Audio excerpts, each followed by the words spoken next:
Olá, amigos. Olá, como diz o reitor da Universidade Federal do Ceará. Olá para vocês tudinho, assim que o cearense fala. Eu sou o Jânio Ferreira e esse é o nosso Clássico Rei, o podcast para falar da paixão, dessa loucura, dessa emoção que é Ceará e Fortaleza, Fortaleza e Ceará, e tudo que acontece em torno disso. Lembrando que nós temos nossos patrocinadores, está aí no cantinho do vídeo, do lado esquerdo, o Leão 100, que é um projeto patrimonial do Fortaleza, eu digo mais uma vez, não é do clube, é dos torcedores do Fortaleza. A Livraria do Estudante lá em Itapajé também está com a gente, e a Exemplar Projetos.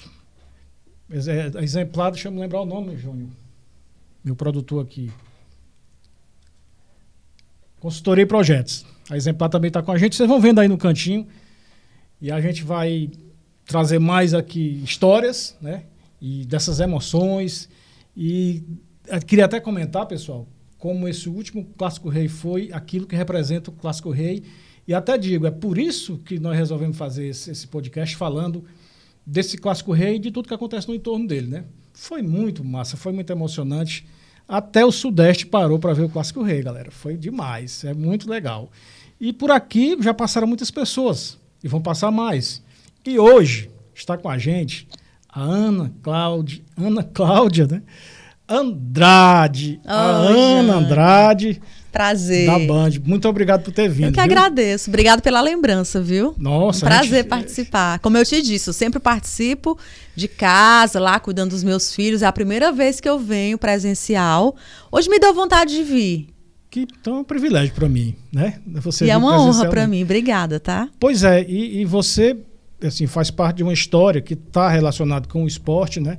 E como eu falei, Ana, a gente pode até já comentar sobre como foi esse Clássico Rei, como ele movimentou a cidade, né? E teve uma emissora de São Paulo, que eu não vou lembrar qual, mas o comentarista estava observando o terceiro gol do Ceará. Na hora que o Ceará fez gol, ele se torceu, ele estava torcendo, ele fez uma manifestação e atrapalhou o locutor, que o cara ficou assim, aí só tem gol por aí e tal, mas pra você ver... Eu acho que foi na CBN. Foi numa dessas aí, que agora o rádio também tem. Eu acho que era imagem, o Camarão. Eu não lembro. Bruno Camarão, ele se identifica muito como torcedor do Ceará. E aí ele se empolgou lá na hora e o plantonista se assustou. Foi, isso aí tem... Mas é porque esse clássico teve essa característica, né? A história de 2-0, aí empata, legal, vira, né? Depois um gol no final. Você imagina aí, Jânio, eu tenho 17 anos de profissão. Quantos clássicos rei eu já cobri na minha vida, né? Cada um foi uma emoção diferente. Alguns eu nem lembro. E esse Clássico Rei, gente... Esse fez lembrar, tu lembra daquele 3x3 de 2002, se não me engano? Teve um 3x3 também que se você me lembrar aí quem foi que fez o gol, eu vou lembrar do jogo. Não lembro. Eu sei que foi de manhã no PV. Acho que os dois eram Série B na época. Uhum. O Rogério Gomes, nossa amiga, estava até comentando sobre isso um dia desse. Mas esse agora foi muito interessante por ser o primeiro do ano, né? Isso. A visibilidade que esses dois times têm hoje, embora o Ceará esteja na segunda divisão, eles têm muita visibilidade nacional, né, cara? Assim. Sem dúvidas. E a forma como os dois estão começando a temporada, o Fortaleza que manteve aquela base que todo mundo fala, o Ceará que está passando ainda por um processo de transição, inclusive fora das 4 linhas, né? Então existe uma expectativa muito grande da torcida do Ceará de como é que esse time vai se rearranjar nesse mais um ano seguido na Série B. E aí começa a temporada, como você disse, cada um vivendo sua realidade, mas é incrível, né? Como as pessoas dizem, né? Quando se abrem as cortinas de um Clássico Rei, a bola rola, se nivela, né? Tudo se nivela, os jogadores se respeitam muito. Você viu ali que no primeiro minuto de jogo, bola rifada, todo mundo com medo de... E a tensão que tava, aí né? você quer descobrir qual é a equipe que vai propor o jogo, quem é que vai ficar mais ali esperando, e você não sabia muito bem. Aí, aos poucos, a bola foi se acalmando, o Ceará foi tomando a frente. Mas, gente, foi um Clássico Rei, assim, marcante. No meu caso, para relembrar a época que eu ia para o estádio como repórter. E eu já fiz muito jogo, assim, de virada. Nossa, eu aqui gravando a passagem, falando do placar e o gol acontecendo nas minhas costas e eu tendo que mudar tudo de última hora. Foi incrível, incrível. Já vi também muitos clássicos, assim, acontecer de forma morna, digamos assim, né? Sem muita emoção. Muitos. Mas esse de sábado... Parecia um clássico decisivo. Final de campeonato. Porque existe hoje, assim, uma necessidade de um posicionamento, e eu acho que o Ceará absorveu isso também, né? Que, assim, o Fortaleza está em vantagem, digamos assim, em termos de ranking, né? É primeira divisão e tal. Mas não diminui a importância do Ceará nesse momento, né? Eu acho que tinha uma curiosidade muito grande do torcedor do Ceará de saber qual era o melhor 11 do Mancini, porque até então, tanto o Vojvoda quanto o Mancini vem naquela história de dar rodagem pro elenco, mais de uma competição e tal. Mas é como eu disse lá no Jogo Aberto para os meus comentaristas. Gente, mas independente de ser início de temporada ou não, os 11 que o Vojvoda escolher e os 11 que o Mancini escolher, de certa forma, tá ali na cabeça deles que é o melhor que eles vão ter para colocar em campo. Ninguém vai querer colocar um time sem ser 100% de força para jogar contra o principal rival. Então, aquelas escolhas ali foram as estratégias do que eles dois tinham de melhor para colocar em campo. E eles fizeram também pouparam os jogadores durante a semana, isso, né? Teve, olha, o Ceará pegou o Náutico, foi isso? O técnico tem mania de dizer que eles pensam jogo a jogo. Quando tem um clássico rei em jogo, isso não acontece. Tanto é que eles tinham uma rodada de Copa do Nordeste no meio da semana, mas quando terminou a rodada do domingo também da Copa do Nordeste, os dois já estavam pensando no Clássico Rei. E como você disse, a estratégia para ter os melhores jogadores poupados, para ter um esforço maior durante o Clássico Rei. Então, assim, não tem dúvidas de que é um jogo que movimenta a cabeça de todos, inclusive dos técnicos. Ganhou assim, uma vibração maior, né? Com esse status que os dois estão tendo agora, né? Isso. Tá sendo legal. E tinha um tempo em que, há pouco tempo, né?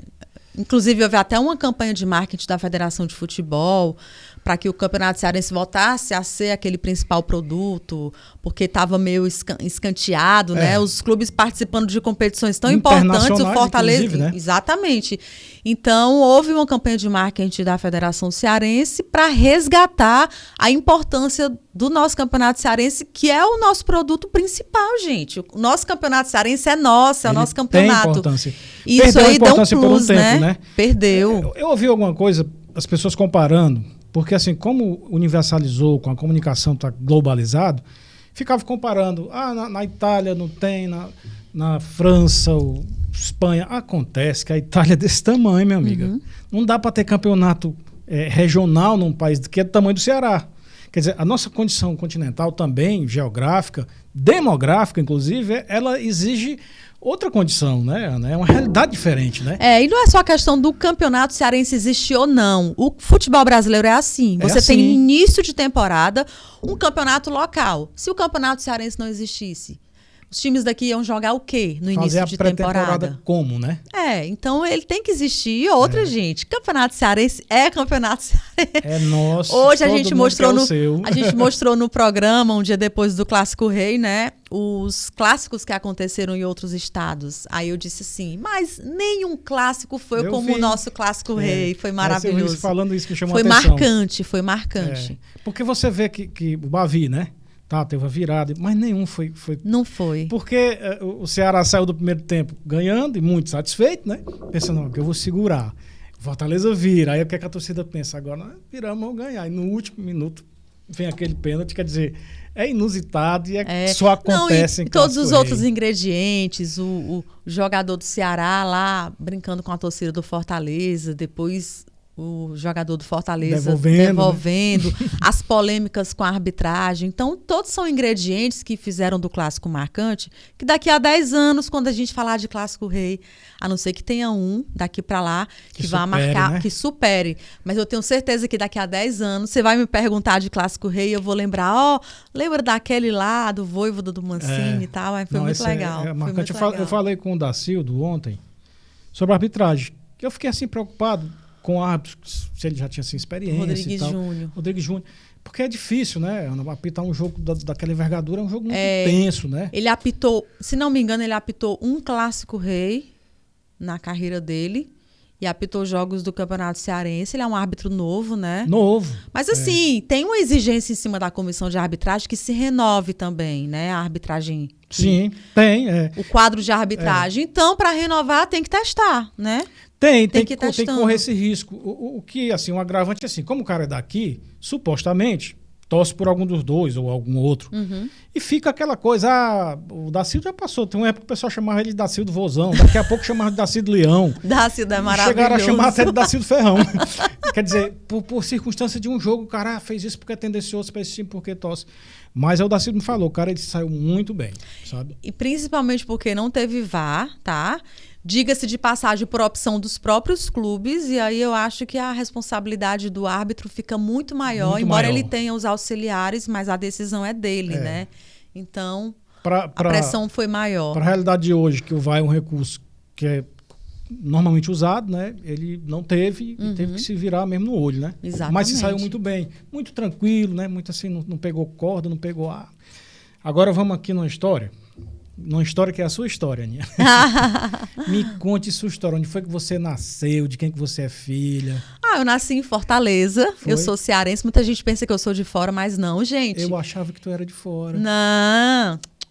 Nasci, me criei aqui em Fortaleza. Nunca saí daqui também. Nunca trabalhou Sempre fora? morei aqui, nunca. Nasci aqui em Fortaleza, lá no bairro da Aerolândia. Foi. Na rua do Campo do Calouros do Ar. Do antigo Campo do Calouros do Ar. Eu conheci o Calouros já lá treinando na base aérea. Não peguei Exatamente. Ali? Exatamente. Ali por trás da base? Exatamente. Tinha um campo. Do lado de cá da BR, né? Isso, exatamente. Tinha um campo de futebol e o portão que dava acesso a esse campo é na rua da minha casa, da casa da minha mãe. Inclusive, ela mora até hoje lá, né? Sou filha da dona Conceição, do seu Haroldo. Meu pai era policial militar, já está no céu. E eu tenho um irmão que jogava subúrbio. Ele é goleiro até hoje, né? E ele foi a grande influência para que a família começasse a frequentar os estádios de futebol do subúrbio, né? Os campos de futebol. Então, desde criança que eu andei naquele território de futebol. O esporte sempre foi muito próximo de você, sempre. Né? O futebol muito mais, muito né? Mais, depois, né? Quando eu, na minha adolescência, eu comecei a praticar vários esportes. Já pratiquei quase tudo que você imaginar. Gosto muito de esporte. Mas o futebol, criança, eu ia com a minha mãe e com meu pai. A minha irmã também, né? Todo mundo ia ver o meu irmão jogar. E aí, naturalmente, eu comecei a conhecer pessoas. Tu chegou a jogar? Não, nunca joguei futebol. Já tinha futebol Mas feminino? se você quiser me botar no racha, eu vou. Mas já tinha futebol feminino na época? Não. Não, né? Não. Eu nasci em 82. Não escondo minha idade, hein, gente? Tenho 42 anos. Então, naquela época ali, mulher dentro do futebol era praticamente impossível. Não existia, né? Tinha as torcedoras, né? As mulheres sempre gostavam de ver o futebol, mas você imaginar mulheres trabalhando no futebol, ganhando dinheiro através do futebol. Nem se Por isso que nem quando se eu disse, cogitava, por isso né? que quando eu disse em casa que eu ia trabalhar com futebol, todo mundo ficou assim. A minha mãe tem certeza, eu tenho. Mas como é que tu chega, tu termina o teu nível médio, tu cursou jornalismo? Pronto, eu fui cursar jornalismo. Na verdade, quando eu fiz o teste vocacional, saiu no meu teste que eu era uma boa comunicadora, mas nem passava jornalismo pela minha cabeça. Eu queria ser jogadora de vôlei. Mas tu eu já jogava sabia vôlei que na era época. jornalismo ou isso era... Já, porque Já. eu gostava muito. Na verdade, eu tinha todos os ingredientes, né? Eu só não tinha atentado ainda para o que seria a minha profissão. Mas eu gostava de futebol, gostava de televisão, tinha muita curiosidade. Eu morava ali perto da BR-116 e quando acontecia um acidente, meu filho, eu era a primeira a correr para ver o que tinha acontecido. Pra dar notícia. Mas eu não queria só dar a notícia. Ah. Se tinha sido uma batida, um atropelamento. Não. Eu queria chegar, eu queria olhar. Eu queria ver se a polícia já tinha identificado quem era a pessoa, se tinha algum familiar por perto. Uma ficha técnica. Porque eu queria do negócio. voltar. Não, eu queria voltar para minha casa. Ficava todo mundo na porta esperando. Eu queria voltar com todas as informações. Coisa de jornalista. Né? Porque eu pensava assim, se eu voltar só dizendo que foi um atropelamento, aí as pessoas vão ficar, mas quem será? De onde é que vinha? Estava atravessando? Foi um acidente de carro? Como foi? Quem foi que bateu? De quem foi a culpa? Não, então eu chegava lá, eu ficava ouvindo que os policiais estavam conversando. E aí, quando eu voltava, eu contava a história inteira, né? Coisa de repórter mesmo. Tanto é que dentro da TV, a pessoa com quem eu mais me identifiquei, a pessoa com quem eu primeiro me identifiquei foi com a Marilena Lima. Marilene, Que eu trabalhei olhava com e ela. dizia, meu Deus, que coisa linda essa mulher trabalhando. O jeito dela natural de falar, ela não era afobada, ela era tranquila. Até para dar uma notícia de morte, ela era tranquila. Tanto é que muita gente achava que eu ia ser repórter policial. Só que eu já vinha... Por causa dessas situações, né? Isso, só que eu já vinha com a semente do futebol dentro de mim, né? E o seu lance, eu tô entendendo, não era o evento em si, era a informação, né? A informação. Podia ser outra coisa e você estaria atrás da informação. É chegar com a informação completa. Caramba. Para contar para as pessoas e elas... Aí como é que tu... Então agora a gente está sabendo o que aconteceu. Como é que você decide? Aí quando eu entrei quando eu entrei na faculdade, na Unifor, comecei a estudar, comecei a fazer as aulas mais experimentais, né? Fiz a cadeira de rádio 1, que elas são obrigatórias.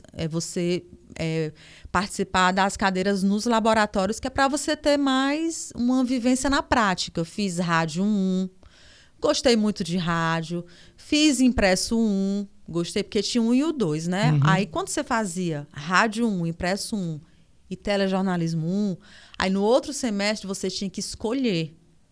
Um dos três? Um dos três para fazer... Para seguir, né? A experimental. Uhum. Que é para ter realmente acesso aos laboratórios, Isso, fazer trabalho experimental. Então aprofundar, você tinha que né? escolher. Entendi. Aí eu disse, meu Deus, porque eu tinha gostado muito de rádio e de TV. Eu disse, meu Deus, e agora? Eu vou escolher TV, porque é o que eu gosto mesmo. E aí eu escolhi. E quando eu estava lá fazendo a cadeira mais experimental, que era telejornalismo 2, eu tive uma professora que infelizmente não está mais entre a gente, que é a Tânia Furtado, que foi com quem eu aprendi muita coisa. E ela olhou para mim e disse assim, Cláudia, eu tenho certeza como um dia eu ainda vou te ver numa bancada de jornal. Ela falou assim, né? Aí eu, que os anjos escutem, né? E, infelizmente, ela não conseguiu ver, ela faleceu antes, né? Mas aí foi a minha escolha pelo jornalismo. E no terceiro semestre da faculdade, na faculdade eu sempre fui muito para frente, tomava a frente para fazer as coisas, muito bem resolvida, eu tive a oportunidade de estagiar na TV Diário, que foi onde eu mergulhei de cabeça e vivenciei as grandes experiências como estagiária. Primeiro passo, você foi para comunicação, né? Isso. Comunicação social. E aí foi estagiar, eu me lembro de você na TV Diário. Depois eu escolhi o telejornalismo, depois fui estagiar na TV Diário. Só que quando eu entrei na TV Diário, eu não fui pro esporte. Sim, acho que eu te perguntar. Mas eu já queria ir pro esporte. Só que assim, na época que eu fui, a equipe do esporte estava completa e eu disse, não tem problema, eu vou trabalhar em outra área. E um dia, quando surgir a oportunidade, eu vou pro esporte. E assim, Deus é muito bom, né? O caminho que a gente vai trilhando é o que realmente tem que ser trilhado. Eu não consegui ir para o esporte naquela época, mas eu fui viver outras experiências. Então, eu aprendi a entrevistar através de outro programa. Fui repórter do Belmino, num programa de entrevistas que ele tinha. Então, eu aprendi a fazer uma reportagem de uma outra forma, que não aquela engessada, que é aquela que a gente vê, né? Com aquela estrutura de televisão, mas era uma reportagem boas, né? Um pouco mais leve. Isso aí é como se Deus já estivesse me preparando para quando eu chegasse no esporte, qualquer situação, eu chegar preparada, porque naquela época não era fácil uma mulher trabalhar com futebol. Já não era fácil, então eu tinha que chegar preparada. E essa experiência que eu vivi antes foi o que me preparou, né? Eu aprendi a editar, aprendi a produzir, aprendi a fazer um monte de coisa. Caramba, e aí um dia, inclusive era uma menina, a repórter do esporte, mas ela, enfim, adoeceu, teve que tirar uma licença de 15 dias. E o Roberto Moreira, que era o meu diretor, disse, Ana, você sempre deixou claro para mim que queria trabalhar com futebol, com o esporte. A nossa repórter está de licença, vai tirar uma licença de 15 dias e eu quero saber se você topa passar esses 15 dias no lugar dela. E eu disse, topo. E eu sempre fui muito corajosa, né? Disse, topo. Ele, para começar amanhã, eu começo. Quando foi no outro dia, eu cheguei na redação, o Lima Júnior era o meu chefe, aí o Liminha disse assim, Aninha, hoje você vai, sua primeira pauta, você vai para o campo do Ceará entrevistar o Vavá. Vavá estava numa fase atacante. Eu lembro dele. Uma fase espetacular. Que era o jogador cearense, né? Isso. E eu fui lá. E fui com naturalidade. Nunca tinha feito aquilo na minha vida, mas já sabia o assunto, já estava a contextualização do momento do futebol, porque eu acompanhava. Já tinha a naturalidade de entrar no campo de futebol, já sabia como falar com os jogadores. Então, tudo foi muito natural. Outras matérias que você fez antes te deu assim uma condição, né? Isso.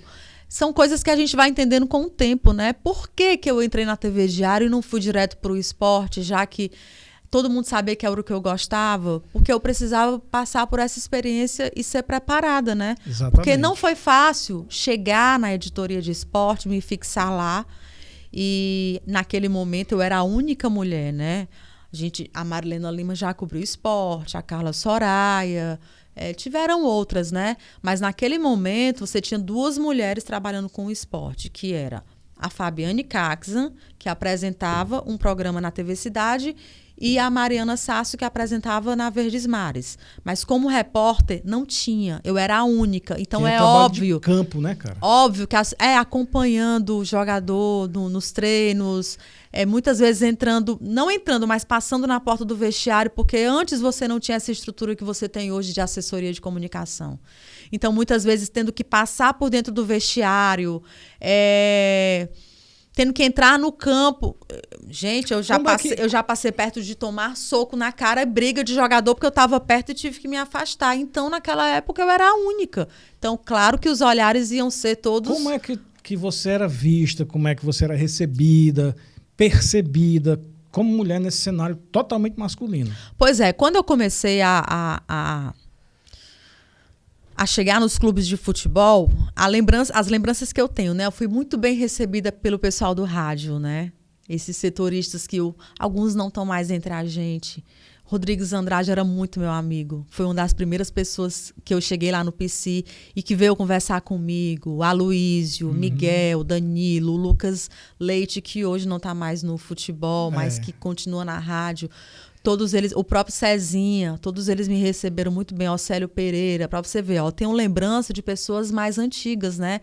Que foram as pessoas que me acolheram muito bem. Mas existia também uma curiosidade, eu notava por algumas perguntas, a curiosidade de saber o que essa menina está fazendo aqui. O que ela está fazendo aqui? Será que ela sabe alguma coisa? Caiu de paraquedas?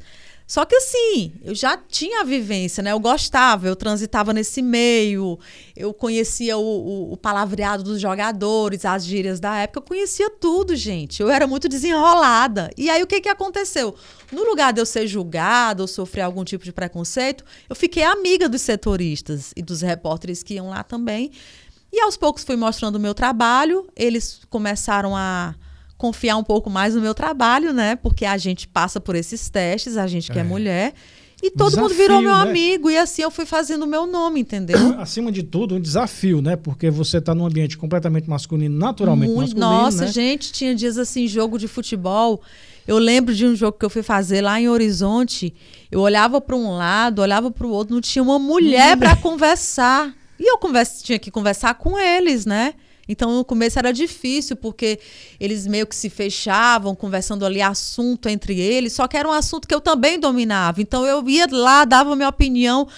Quando você menos esperava, ele já virava aqui para mim, eu já estava no meio da roda também, e assim eu fui fazendo amizades. O grande impacto que eu acho que deve ter causado assim, porque o estereótipo para a época dos jogadores, dos homens, era que mulher não entendia de futebol. Com certeza, com certeza. E aí você teve que provar no dia a dia que com você não era assim, pelo menos. Exatamente. Né? Então, aí assim, tinha a minha parte, o esforço da minha parte também, né?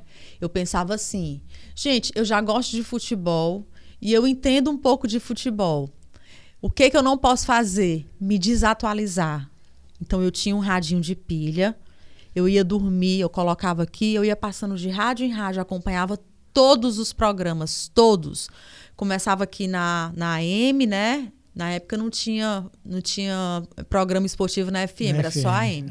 Começava aqui da primeira rádio e até a última, passando programa por programa. Assim eu também conhecia os radialistas por nome.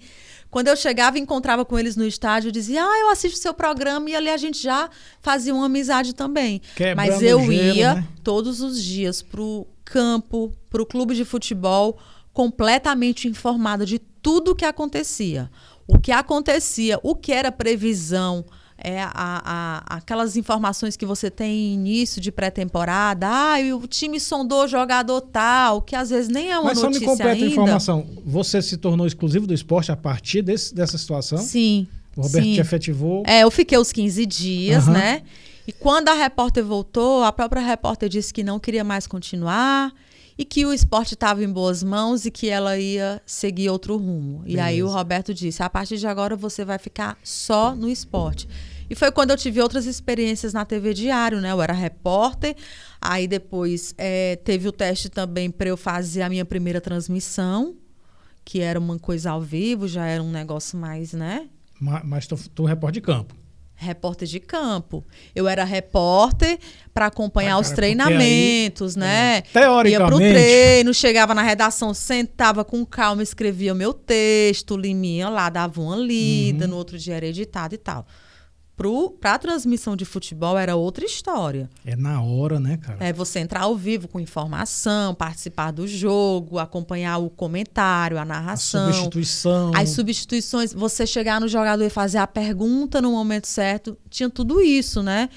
E aí tu teve lembra qual foi a primeira vez, o primeiro jogo que tu fez Lembro. O Campeonato Cearense, estreia do Ceará foi lá no Clenilson contra o Horizonte. O Ceará perdeu esse jogo, né?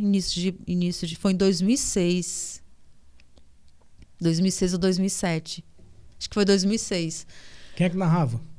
Na nossa equipe, eu vou dizer o peso da nossa equipe agora. Quem narrava era Tom Barros. Caramba. Comentário de Sérgio Pinheiro, nesse jogo especificamente, porque era do Ceará, né? Tinha uma equipe para o Ceará e uma equipe para o Fortaleza. Ceará era Tom Barros na narração, Sérgio Pinheiro no comentário, nosso querido Dacildo Mourão, comentarista de arbitragem.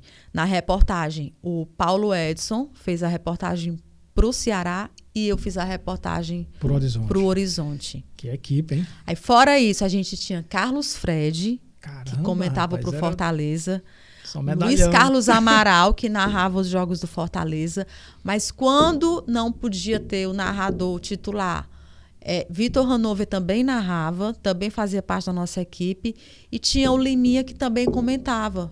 Tanto os jogos do Ceará, acho que do Fortaleza ele também já comentava. Já era uma equipe assim, muito experiente. E né? aí apresenta muito... Nossa, era o que a gente tinha de melhor, gente. Era. No esporte cearense. Verdade. No jornalismo esportivo cearense era o que tinha de melhor. Sebastião Belmino, que apresentava a grande jogada, e o Tom Barros, que era narrador, mas apresentava o debate bola. E aí eu tive a experiência de produzir, de editar, de apresentar, porque com o tempo o Roberto Moreira pediu para eu substituir o Belmino aos sábados na grande jogada. Depois o Tom Barros disse, eu quero essa menina no meu programa. Aí eu fui pro programa do Tom Barros, eu era como se fosse um ajudante dele, lendo os e-mails, interagindo com os torcedores no debate bola. Aí veio transmissão de futebol, transmissão de futsal, outras competições esportivas, Grand Prix de futsal. Foi aí que eu fui tendo a oportunidade de entrevistar grandes atletas, né? Enfim, e aí em 2010 veio assim, eu considero a maior experiência que eu vivenciei na TV Diário, que foi a emissora que me revelou, que abriu as portas para mim, que foi a cobertura da Copa do Mundo na África do Sul. Pronto, o Cezinha me falou, disse, ela já cobriu Copa. Aí, verdade, em 2010. Foi um momento assim, mais, digamos, na sua carreira como repórter de TV. Foi o maior. Foi o maior, né? Sem o ápice, dúvidas, né? Sem dúvidas. Qual é o repórter esportivo que não quer cobrir uma Copa do Mundo? Interessante. E você... fora do Brasil. Fora do Brasil. Porque depois eu cobri a Copa do Mundo aqui no Brasil. Na Copa seguinte foi aqui no Brasil. Eu também participei da cobertura, Copa das Confederações. Mas não tem como. Era aqui, né? Não tem como, gente. Nós passamos 30 dias, mais 12 dias só se ambientando, mais de 30 dias longe de casa, em outro país, em outro continente, em outra cidade, morando numa casa. Eu, Caio César e o PC Norões, fomos nós três. Que tá na PAN, né? Agora. Exatamente, certo. O Caio César narrador. E o Caio César era menina, eu era menina também, e o PC era meio que pai da gente, né? Cuidava da gente lá e tudo. E você passar por todos os desafios de fazer uma viagem longa como essa, chegar num local onde você não conhece ninguém, tá longe da sua família, o clima muito frio. Nossa, eu lembro como se fosse hoje. A gente chegou em Joanesburgo, era? A gente ficou em Joanesburgo. Eu não lembro o nome do bairro agora. Eu lembrava de tudo, agora eu esqueci. Mas a gente teve uma casa alugada. Não, a gente não ficou em hotel, a gente ficou numa casa mesmo. E a gente tinha uma outra casa que era o nosso ponto de apoio, que era onde a gente fazia os nossos boletins, as nossas edições. A redação era lá. É como se fosse a redação, porque a gente se juntou a uma equipe que também foi foi contratada pelo Sistema Verdes Mares, aí nós tínhamos lá os cinegrafistas, pessoas que trabalhavam para grandes jornais no mundo. O meu cinegrafista, por exemplo, o Edu Band, ele era do SBT de Nova York. Caramba. Então, assim, muita troca de experiência, né? Amizades que a gente tem até hoje. O Douglas, que era o cinegrafista brasileiro de Goiânia, que morava em Joanesburgo, era o nosso outro cinegrafista. Então, nossa, ele apresentava tudo para a gente fazia vídeo. Gente, foi uma festa. Sem falar no trabalho que a gente entregou, né? Uhum. Porque nós éramos a única equipe cearense que tinha ido para lá para fazer uma cobertura diferente. A gente tinha que cobrir os torcedores que estavam indo para lá, os torcedores cearenses que a gente encontrava. Uma cobertura diferente, muito mais comportamental do que propriamente Desportivo. Mostrar a seleção brasileira. Não, era para mostrar o que tinha lá na rua, quem era aquele cara engraçado. Foi uma cobertura completamente diferente. Mas vocês faziam a enriqueceu cobertura demais. dos jogos ou ficaram só nessa... A gente fazia também. A gente entrava nos jogos e sempre depois do jogo a gente entrava ao vivo no programa do Belmino, né? Porque os jogos sempre aconteciam pela manhã e quando tinha um jogo ou outro que acontecia... Aliás, os jogos aconteciam à noite, mas aqui acabava entrando por outro horário, né? Mas quando tinha um jogo em um horário diferente do horário daqui do Brasil, que não aquele horário onde tinha programação de esporte, a TV Diário montava um programa diferente que era para o Belmino chamar a gente ao vivo e a gente mostrar o jogo. E vocês foram com essa proposta de ir além do campo, né? De além do jogo? Sim, a proposta era essa. O Roberto disse, eu quero que vocês façam uma cobertura para o torcedor nordestino, cearense. Com humor, com muito comportamento. Então, descubram comidas diferentes, pessoas que se vestem diferentes. Se tiver matéria social, pode fazer, né? Porque a África do Sul permitia muito isso. A gente acabou descobrindo que a FIFA é muito rígida, muito rigorosa, né? E quando eles querem fazer uma competição, eles chegam, eles deitam e rolam. A gente acabou descobrindo que a FIFA deslocou um bairro inteiro, né? Tirou o bairro de lá para utilizar o espaço. Nossa, eles cobriram a cidade inteira com a marca da FIFA. A cidade fica completamente colorida. As pessoas lá de Joanesburgo são muito felizes, muito alegres, né? Então, quando eles viam pessoas de fora... É uma grande confraternização a Copa do Mundo, né? A concentração, quando você está fora do... O primeiro jogo, principalmente, o jogo de abertura, é um jogo que envolve duas equipes, duas torcidas. E é festivo, mas todas as torcidas vão. Então, no primeiro jogo, a gente ficou um pouco lá fora. A gente entrou para acompanhar o jogo, mas o pré-jogo, gente, é música, vuvuzela, é torcedor da França, é torcedor da Alemanha, torcedor do Japão. Incrível. É uma festa, assim, de todas as nações. E a gente conhece pessoas, conversa, troca experiência, tira foto, brinca. É maravilhoso. Maravilhoso. Como é que é o percurso? Você sai daqui para a África do Sul? Hoje mudou, né? Mas como é que foi? A gente foi para São Paulo, de São Paulo a gente passou por Paris, e de Paris a gente foi para a África do Sul. Eu acho que foram 2 dias de viagem. Caramba! Tem um percurso que a gente cruza o oceano, acho que são quase 10 horas. Hoje não está mais assim. Com certeza as rotas mudaram, né? Mudaram. Mas nossa, muito cansativo. E a gente, na viagem de ida, a gente já pensa na volta. Meu Deus, eu nem cheguei, eu vou ter que pegar esse trecho na volta. Caramba! Mas é muito bom quando a gente chega lá, né? A gente já encontrou com vários jornalistas no aeroporto, do SBT, e você, da Globo. Ana, nesse estágio aí, você profissionalmente alcançou um nível elevadíssimo, né? Muito. Lá na TV Diário, vocês lembram da TV Diário como era antigamente, né? Era uma TV que não tinha tantos recursos, mas tinha um alcance gigantesco, né? Primeiro porque a gente entrava no ar através das parabólicas, então a gente conseguia entrar nos lares, inclusive de quem mora no Rio de Janeiro, em São Paulo, pessoas cearenses cearenses que moram lá, assistiam o tempo inteiro a TV Diário, o interior em peso. Gente, quando eu ia fazer transmissão no interior, era uma festa. Quando eu chegava, todo mundo, Ana Cláudia Andrade e tal, porque o pessoal assistia a grande jogada, o debate-bola, assistia tudo da TV Diário, e nós, do esporte, nós estávamos em quase todos os programas, né? A gente fazia participação nos jornais, tinha um bloco de esporte no jornal, participava da transmissão, cobria o jogo, era grande jogada, era debate-bola. Então presença muito constante, Isso, né, o Roberto Moreira fazia questão de colocar a gente que era do esporte. Por quê? Porque ele tinha uma visão, né? Ele sabia que o esporte dava muita audiência, tinha um alcance muito grande. Então, através da gente, ele acabava alavancando todos os programas da emissora. E a TV diária, assim, ela é uma TV regional, né? Isso. A TV que falava com a língua do povo, digamos assim, né? E aí, quando a gente chegava no interior, era uma festa. Esse primeiro jogo que a gente foi fazer lá no Clenilson, eu lembro como se fosse hoje. O Clenilson é um estádio menor, né? Ele fica numa rua. As ruas no entorno do Clenilson são bem estreitas, né? E aí era o primeiro jogo da temporada, a torcida do Ceará invadiu Horizonte.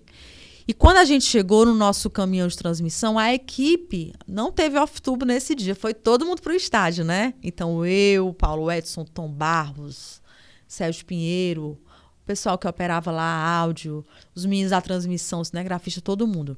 A gente chegou, não tinha como entrar o ônibus no estádio.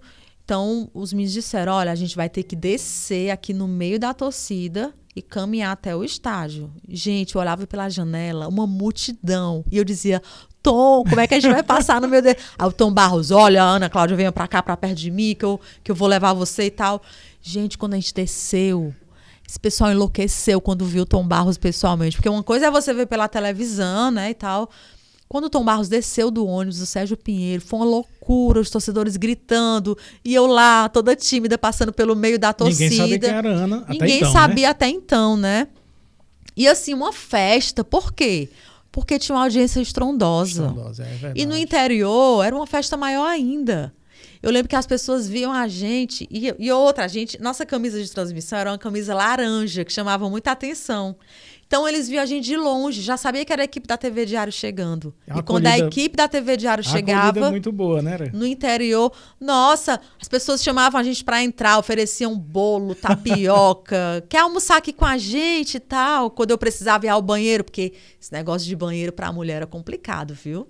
Eu tive uma história que eu fui para um estádio de futebol e eu sempre chegava antes da transmissão. A transmissão começava às 4h, como era uma viagem, né? Uhum. Eu chegava antes do almoço com a equipe, almoçava lá perto do estádio, ia pro estádio, aí eu ia estudar. Reconhecer o local, né? E aí eu ia primeiro estudar, fazer as minhas anotações. E quando eu terminava tudo, aí eu dizia, gente, agora eu vou tomar o meu banho, trocar de roupa, me maquiar, me preparar para entrar ao vivo. E aí eu sempre usava ou o banheiro de alguma moradora próxima, ou se tivesse banheiro no estádio, eu tomava banho lá, trocava de roupa e já saía pronta. E eu fui para esse estádio, não lembro o nome desse estádio, gente. E eu chamei o supervisor e disse assim, onde é que fica o banheiro feminino? Aí o rapaz, só um minutinho. Vou fazer. Fulano, praticamente. Aí foi lá, cochichou, aí o fulano veio. Oi, eu quero saber onde é que fica o banheiro feminino, que eu preciso tomar um banho, trocar de roupa. Ele, só um minutinho. Aí eu, pronto, vou chamar o prefeito da cidade. Não tem banheiro. Aí um veio e disse pra mim, olha, vou ser muito sincera, a gente não tem banheiro pra mulher aqui no estádio. Eu, como assim, gente? Não vem torcedora pra cá? Caramba. Aí ele, não, se vem, não usa o banheiro. A gente só tem banheiro masculino, que é do outro lado, e a gente tem os vestiários. Aí eu disse, então eu vou tomar banho no vestiário, porque eu preciso tomar um banho. E aí foi tomar banho no vestiário. Claro, os jogadores não iam entrar porque ia demorar para o jogo começar. Uhum. Cheguei no vestiário, no bendito vestiário, fui fechar a porta do vestiário, a tranca estava quebrada. Aí eu disse, não, gente, vocês estão de brincadeira. Eu num calor, era Sertão, não lembro o estádio, mas era Sertão. Morrendo de calor, toda preguenta, querendo tomar um banho. Gente, eu preciso tomar um banho. Aí os meninos da transmissão, que são meus amigos até hoje, inclusive, Aninha, vá lá que a gente segura a porta, não se preocupe. Aí eu fui lá, tomei um banho bem rápido, troquei de roupa. Mas eu fiquei, gente, como é que pode não ter banheiro feminino no estádio de futebol? Segurança. Não tinha banheiro feminino no estádio de futebol. Coisa de interior mesmo, né? Coisa de interior e coisa de quem que tem isso no pensamento de não que mulher não gosta de futebol. Pois é, aquele estereótipo que você enfrentou, exatamente, né? Que talvez até hoje, em algum lugar, não sei se a federação permite mais que tenha estádio sem estrutura. Acho que não, né? Que não pode. Nem naquela época podia, né? Você já tinha as mulheres torcendo. Porque era feito de vistoria, né? para poder regularizar o Sim, estádio, exatamente. Né? Esqueceram de passar pelos banheiros. Caramba, que coisa. Mas a tua experiência com esse primeiro jogo, tava falando do ao vivo, né? Uhum. Como é que você se sentiu, Ana? Assim, porque fazer ao vivo não é dita, né? Gente, eu fiquei muito amarrada. Eu já tinha feito transmissão, fiz a transmissão do... Meu grande teste foi transmissão do Grand Prix de atletismo lá na Unifor. E foi muito mais trabalhoso. Porque me deram 5 modalidades, eu tinha que entrar ao vivo, dar as informações em uma modalidade, entrevistar um atleta, corria para outra modalidade, né? Mas eu dei conta. Quando eu fui pro futebol, todo mundo, vai tirar de letra. Gente, quando a bola começou a rolar, era jogador para um lado, jogador para o outro, torcida gritando. E o Tom Barros me acionando. Ana Cláudia, como é que tá aí do lado do horizonte? E eu, meu Deus, eu falo do jogador, eu falo do técnico, eu vou dar qual informação? Tem um jogador no banco falando alguma coisa. E eu pensei, meu Deus, é muita coisa para o repórter raciocinar tudo ao mesmo tempo, filtrar. E qual a informação? A informação do momento. Dado, né? Olha, você não pode atropelar o narrador. Se você está aqui dando informação, você não pode olhar para o papel para ler. Você tem que acompanhar a bola e dar a informação. Porque se a bola entrar na pequena área, na pequena não, na grande área, o repórter já tem que se calar. E ele não pode se calar do nada, ele tem que dar a deixa. Vai, Tom, é com você. Pô, então tinha que estar olhando o jogo, não, né? Não pode olhar para o papel. Se é uma informação de número, tem que decorar o número. Meu Deus, é pior do que dirigir. Então você não pode dar uma informação que é uma informação do comentarista. Tem informação de comentarista e informação de repórter. Então, se você vai dar uma informação do comentarista, você tira a informação do comentarista que está lá na cabine. O que é a informação do repórter? Curiosidade que acontece no treino. Vai cobrar uma falta, é o jogador que sempre treina cobrança de falta, aí você vai dar informação. Olha, ele é especialista e tal. Ou então cobrança de pênalti. Onde é que choca com a do comentarista, por exemplo? O que é que você poderia dizer que... O repórter vai falar de esquema tático? Certo. Quem fala de esquema tático é comentarista. Isso. O repórter pode, no máximo, aliás, dizer, olha, fulano, inclusive, no treino passado, no treino já pronto, o técnico testou essa formação. Pronto. Ou essa é uma jogada que ele Mas sempre você usa, dá né? a informação que o comentarista... Aí tem que ter esse discernimento. Tem que ter esse discernimento. Tem que ter. E o momento do jogo, né? Você vai falar de um jogador do nada? Não, o jogador fez uma jogada importante, aí você vai e fala, olha, inclusive o jogador tal, ele é o artilheiro do time, já tem tantos gols na temporada. Você tem que saber tudo isso. Como é que você sabe? Muito estudo, gente, vivência. Não tem como você transmitir um jogo se você não acompanha o dia a dia do time. Tem que acompanhar. Assim, como no futebol, pela TV, as pessoas já estão vendo a imagem, você tem que falar algo diferente, né, Ana? Exatamente. Porque a imagem já está Aí o que né? o olho do repórter precisa captar? É alguma coisa que está acontecendo na torcida, é um movimento no banco de reservas, é alguma coisa que acontece no momento do aquecimento, que nem o narrador está vendo, nem o comentarista, nem quem está em casa, porque o cinegrafista não está mostrando, ele está ali no jogo. Né? Então, o repórter tem que estar atento a isso. Uma informação que o técnico passa para o jogador. De repente são detalhes, são os detalhes. O jogador finaliza uma jogada mal e você pode dizer, olha, no treino, que você que está... Aí que faz diferença, né? Exatamente. Porque o espectador já viu que ele finalizou mal. Por quê, né? Aí você não vai... Você vai dizer, o jogador Você não vai descrever a imagem. Descrever a Quem imagem, está em casa assistindo sabe perfeitamente o que rolou na imagem. Você tem que ir buscar um detalhe que o torcedor não saiba e que é uma informação que vai acrescentar. Que o torcedor vai dizer, olha que informação legal, eu não sabia disso. Pois é, o jogador teve um problema no treino semana passada. Isso. Talvez nem viesse jogar e tal. Quer dizer, aí complementa, né? Gente, o jogador tal tá jogando no sacrifício. Ele sofreu uma lesão, pediu para jogar. Enfim, hoje nem acontece mais isso. Mas é uma curiosidade, é um detalhe. Rapaz, mas é uma dinâmica muito alucinante. Mas E outra, viu, Jônio? Você não pode tirar o olho do jogo. O ouvido tem que estar aqui, ó, atento ao que você não pode parar para conversar. Tem um ponto, Tem, a gente usa o fone. O nosso retorno você fica de áudio. Com o narrador, né? Narrador e o comentarista no fone. E na transmissão, o coordenador também entra para passar a informação. Caramba. Né? Quem está em casa ouvindo, a narração não escuta o coordenador, é por outro canal, mas ele está lá. Aninha, fala isso e tal, tal, tal. Aninha, a gente já tem aqui tal, tal, tal. Informação tal. E o narrador tem que narrar ouvindo Isso tudo. Também, todo mundo escuta o coordenador. Se ouvindo ao mesmo tempo, né? Fora isso, tem as informações que chegam pelo WhatsApp, que a gente tem que ficar olhando também. Rapaz. Tem a questão das substituições, que hoje você não tem mais só 3 substituições, e às vezes numa leva só, tem 3 jogadores entrando em campo, aí você tem que organizar. Mas tem que ir lá quem entra, quem ainda sai. Tem a história da mesa, né? Porque o briefing tinha só de uma mesa. Não, eles entregam um papel para mostrar a substituição. Aí você tem que conferir. E né? o quarto árbitro é quem ajuda a gente nesse momento, né? Uhum. Antes de uma transmissão, eu sempre chego pro quarto árbitro e digo: amigo, vira a plaquinha para cá, ele. Pode deixar que eu viro, porque aí quando ele virar a placa, a gente já vê a substituição. Mas eu gosto de olhar no momento em que ele está computando a substituição. Ele está recebendo a informação. Antes dela acontecer, ele informa, né? Que vai sair o 6, vai entrar o 10, por exemplo. O contrário. Tem muitos que gritam para mim: Aninha, o 14 no 7, né? Uhum. Aí eu já sei quem é que vai sair, quem é que vai entrar.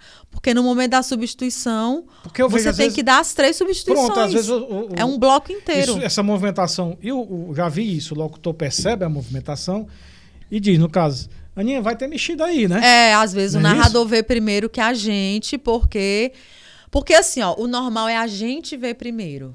Porque o auxiliar vai lá, na área técnica e chama alguém que está lá aquecendo, que está na reserva. Então, quando o jogador vem, aí eu já sei. Aí você também tem o caso de vocês de campo, chama tom, naquele tom, né? Quando é para dar informação, aí a gente vai aciona. Mexer, né? Aí isso. Ele fala, e o Ceará vai mexer. Quando é um jogador muito importante que está no banco de reservas. Importante é um jogador que tem um apelo da torcida para que ele entre. Tem momento no jogo que é para aquele jogador. O jogador, por exemplo, o Oswaldo, né? O Oswaldo que durante muito tempo foi utilizado como um jogador que entrava no segundo tempo, né? Era o elemento surpresa. Do Fortaleza, né? Então, do Ceará também. O torcedor ficava, Oswaldo pedindo. Então, quando a gente viu o Oswaldo ali aquecendo e o auxiliar fazia assim, ó, que o Oswaldo dizia, aí a gente já puxava o microfone. Já chamava o locutor. Vai ter mudança. Olha, a torcida pediu. E daqui a pouco tem Oswaldo em campo. Aí a gente se antecipa e dá a informação, né? E às vezes o narrador vê primeiro que a gente a movimentação e diz, Ana, já vi. Vai ter mudança aí. O fulano já está sendo chamado, está conversando aqui com o técnico. Acontece muita coisa, Mas você tem que estar muita e ao mesmo tempo, gente. Muita coisa. Porque às vezes acontece um atrito, né? Uma coisa com algum diretor. Briga, né? Nossa, eu já fiz muita transmissão com briga. Briga de jogador, torcida invadindo o campo. É assim, qual é a orientação que eu dou para as meninas? Fique longe, você não precisa ir para cima. Fique longe, só observando. Quem está em casa está vendo a briga acontecendo. Fica de longe, só observando os detalhes. Que aí depois... Tu lembra, assim, algum momento tenso, Claudinha, que você tem... Gente, o momento mais tenso que eu lembro foi uma invasão que teve. Eu não vou lembrar o jogo, porque eu sou ruim de memória assim, para lembrar o jogo, dizer que foi o jogo tal. Né? Dizer qual foi o ano, o campeonato. Qual foi a circunstância? Mas foi um clássico rei. Uma invasão que teve, os torcedores invadiram e a gente não tinha como fugir pelo túnel, então eu fiquei sentada, ficamos encurralados. Foi um que voou cadeira para tudo quanto é lado, foi muito violento, os torcedores todos em campo. Tu ficou com medo? Fiquei, mas eu segurei a pressão, né? Eu chamei meu cinegrafista, o cara na minha frente deu um chute no microfone do campo, que era o microfone da nossa transmissão. Eu chamei o meu cinegrafista e disse, senta aqui do meu lado e vamos ficar na nossa aqui no banco de reserva. Vamos ficar na nossa, quando tudo se acalmar a gente vê o que faz. E aí os torcedores aqui na nossa frente pulando. Veio um torcedor, sentou do meu lado e fez uma selfie. Olha aí. E eu só fingi que estava tudo bem, tudo normal. Mas foi alucinante nesse dia. E assim, teve um jogo do Ceará contra o Santos, né? Que o Neymar veio, que foi um jogo bem tenso. Que eu estava, inclusive, entrevistando o jogador e teve uns empurrões, eu tive que sair de perto. Já aconteceram algumas coisas assim bem estranhas, mas eu lembro quando eu cobria futsal, né? Eu numa cobertura de jogo de futsal, eu também peguei uma briga dessa aí, lá no Aécio de Borba, né?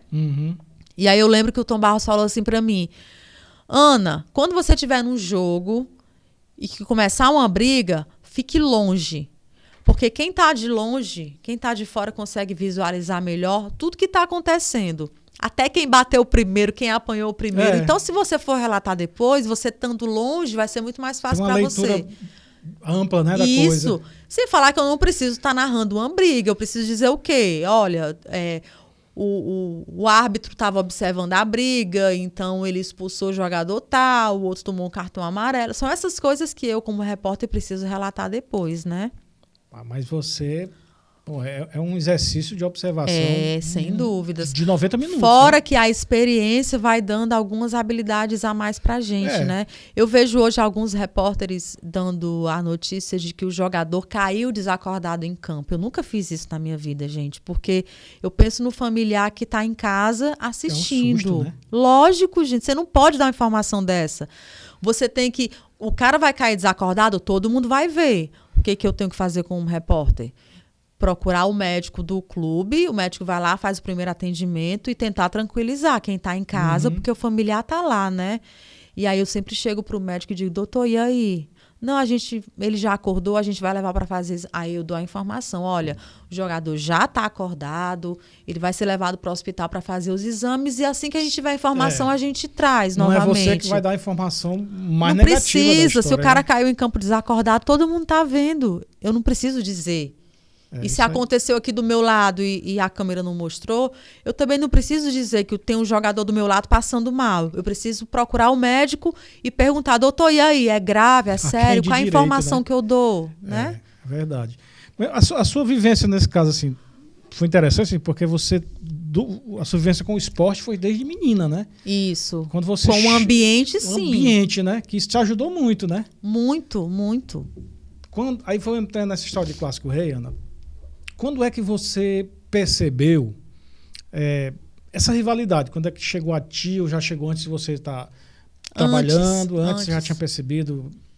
É uma rivalidade histórica, né?